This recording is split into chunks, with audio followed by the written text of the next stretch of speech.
Hình như hôm nay thầy có thêm vải hay gì chứ, hôm trước thầy con thấy thầy may vơi vơi thì hôm nay vẫn nhiều vải thầy. Thầy có một bác sĩ sáng á, bác nói là những cái vải mình nhặt như thế này á, thì bác sĩ đưa cho một cái loại dung dịch thì coi như mình bị khử khuẩn á, có cần không thầy? Mình nhặt là được hả thầy?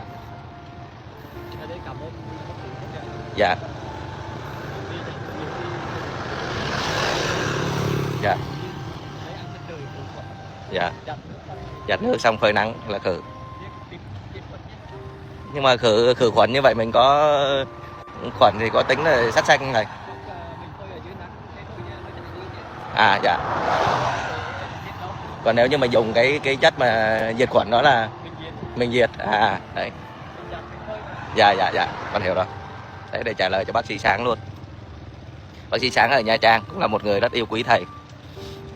Bác sĩ Sáng muốn gửi cho thầy và bảo tôi là các thầy nhặt vải ở nghĩa trang cái gì đó như vậy nhiều khi nó nhiễm khuẩn đó, bệnh gì đó thì anh gửi cho báo ít cái dung dịch đó để các thầy khử khuẩn, diệt khuẩn. Ở đây hôm nay tôi hỏi thầy bảo chỉ cần giặt xong phơi ngoài nắng là vi khuẩn nó tự chạy đi chứ mình không có diệt nó, để không phạm giới sát sanh các bạn. Rất là kỹ, các bạn thấy từng cái hành động rất nhỏ nhỏ nhưng mà thầy đều chú ý để giữ giới hết. Trong cuộc đối thoại giữa anh Báo và sư Minh Tuệ, một câu hỏi tưởng chừng đơn giản về việc khử khuẩn lại mở ra một cánh cửa lớn, dẫn chúng ta đến những tầng triết lý sâu xa của Phật Pháp, nơi sự sống và sự chết, giới luật và lòng từ bi đan xen. Câu hỏi, khử khuẩn có tính là sát sanh không? Không chỉ là một thắc mắc đời thường, mà là một lời nhắc nhở về sự nhạy cảm và trách nhiệm của chúng ta đối với mọi dạng sống, dù là nhỏ bé nhất. Bối cảnh của câu hỏi càng trở nên đặc biệt hơn khi ta biết rằng những tấm vải mà sư Minh Tuệ sử dụng không phải là những vật dụng thông thường, mà là vải được nhặt từ những nơi bị lãng quên, ven đường, nơi người ta vứt bỏ, thậm chí là từ những nghĩa địa. Những mảnh vải này mang trong mình dấu ấn của cuộc sống và cái chết, của sự luân hồi và biến đổi, đặt ra một câu hỏi lớn hơn về ý nghĩa của sự tồn tại. Dưới góc độ khoa học, chúng ta hiểu rằng vi khuẩn là một phần tất yếu của sự sống, tồn tại khắp nơi và đóng vai trò quan trọng trong hệ sinh thái. Tuy nhiên, cũng có những loại vi khuẩn gây bệnh, đe dọa sức khỏe con người. Vì lẽ đó mà ta hình thành những biện pháp diệt khuẩn. Vậy, khi chúng ta diệt khuẩn, liệu có vi phạm giới sát sinh của Phật giáo hay không? Trong Phật Pháp, giới sát sinh không chỉ dừng lại ở việc không giết hại sinh vật hữu tình, mà còn bao gồm cả việc không cố ý gây tổn hại đến mọi dạng sống, dù là nhỏ bé nhất. Các bậc thiền sư thường dạy rằng, sự sống là một dòng chảy liên tục và mỗi sinh vật, dù lớn hay nhỏ, đều có quyền được tồn tại.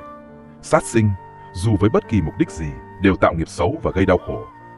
Vậy nếu diệt khuẩn, chúng ta đang cố tình tước đi sự sống của vi sinh vật, liệu có phải là vi phạm giới luật? Tuy nhiên, cuộc sống không phải lúc nào cũng tuân theo những quy tắc tuyệt đối. Chúng ta thường xuyên phải đối mặt với những tình huống phức tạp, nơi ranh giới giữa đúng và sai trở nên mơ hồ. Trong những lúc đó, trí tuệ và từ bi trở thành những ngọn đèn soi đường. Câu trả lời của sư Minh Tuệ đơn giản nhưng chứa đựng sự thấu hiểu sâu sắc. Mình giặt xong phơi ngoài nắng là vi khuẩn tự chạy đi, chứ mình không có diệt nó.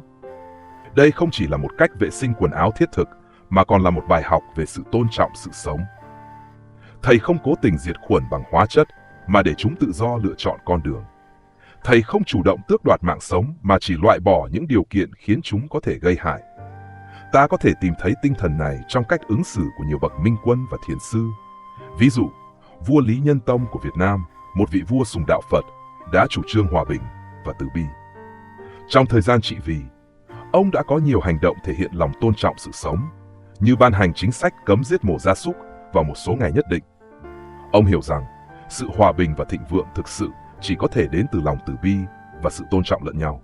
Hay như thiền sư Ajahn Chah, một vị thiền sư nổi tiếng của Thái Lan, luôn nhấn mạnh tầm quan trọng của việc sống hòa hợp với thiên nhiên và tất cả các sinh vật. Ông dạy rằng, chúng ta không phải là những cá thể riêng biệt, mà là một phần của một tổng thể lớn hơn. Khi chúng ta tôn trọng sự sống của các loài khác, chúng ta cũng đang tôn trọng sự sống của chính mình. Câu chuyện của sư Minh Tuệ không chỉ là một ví dụ về cách chúng ta xử lý vi khuẩn. Nó là một triết lý sống mà chúng ta có thể áp dụng vào mọi mặt của đời sống.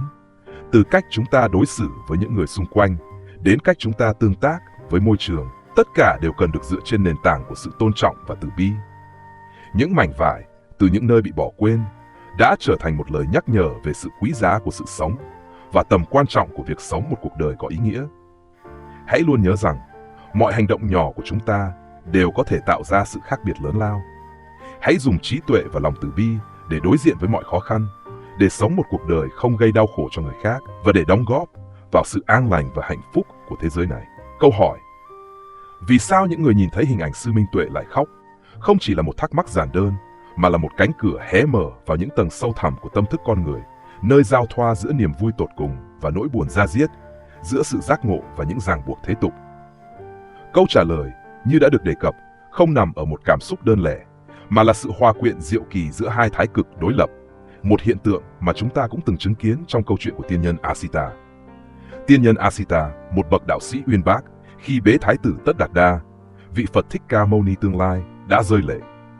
Đó là những giọt lệ không phải của đau khổ, mà là sự kết tinh của niềm vui khôn tả khi thấy trước tương lai một bậc giác ngộ sẽ ra đời, đem ánh sáng giải thoát đến cho nhân loại.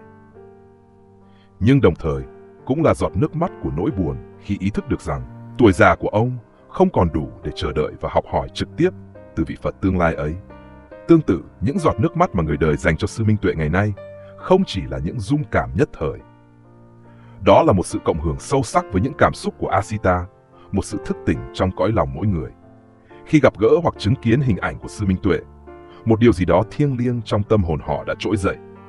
Họ vui mừng vì trong thế giới xô bồ này vẫn còn một người sống trọn vẹn với tinh thần của Phật Pháp, với sự buông bỏ, với lòng từ bi, với sự an nhiên tự tại. Họ như tìm thấy được một hình mẫu chân chính của con đường giải thoát, một sự minh chứng cho những lời dạy của Đức Phật, không chỉ là lý thuyết suông, mà là một con đường sống, có thật, có thể chạm vào.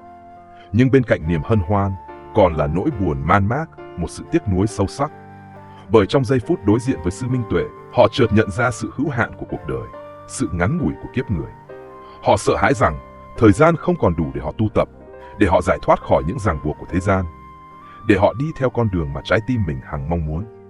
Sự tiếc nuối này không phải là sự ủy mị, mà là sự thôi thúc mạnh mẽ, một động lực để họ bước vào con đường tu tập với một sự quyết tâm cao độ hơn.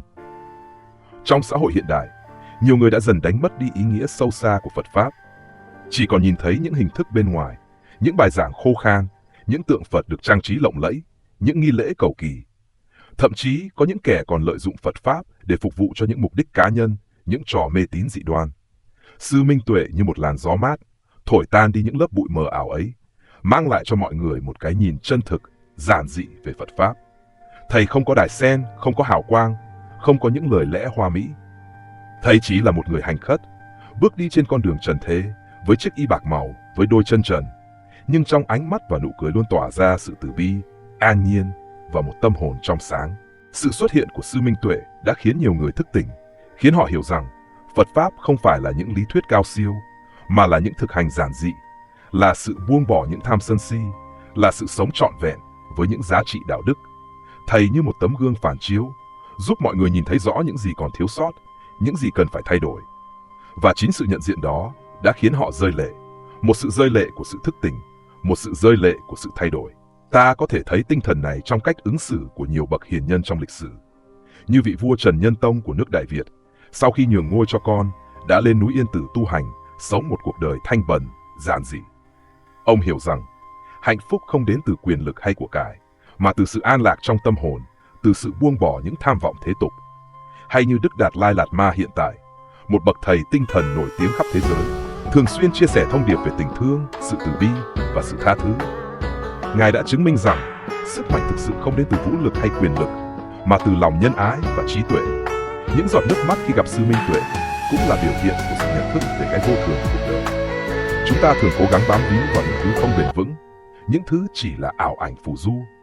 Chúng ta sợ mất mát, sợ thất bại, sợ đau khổ, mà quên mất rằng tất cả những gì chúng ta đang có đều là vay mượn, đều sẽ có lúc tan biến. Sự gặp gỡ với sư Minh Tuệ như một lời nhắc nhở về cái vô thường ấy, khiến cho chúng ta biết trân trọng hơn những gì đang có và sống một cuộc đời có ý nghĩa hơn. Vậy nên, hãy hiểu rằng, những giọt nước mắt khi nhìn thấy sư Minh Tuệ không phải là một dấu hiệu của sự yếu đuối, mà là sự biểu hiện của một trái tim nhạy cảm, của một tâm hồn hướng thiện. Đó là một dấu hiệu cho thấy bạn đã chạm đến những giá trị sâu sắc của cuộc đời và đang trên con đường tìm về với chính mình. Hãy trân trọng những giọt nước mắt ấy, và hãy để chúng dẫn dắt bạn trên con đường phía trước, một con đường tràn ngập tình yêu thương, sự từ bi và sự giải thoát.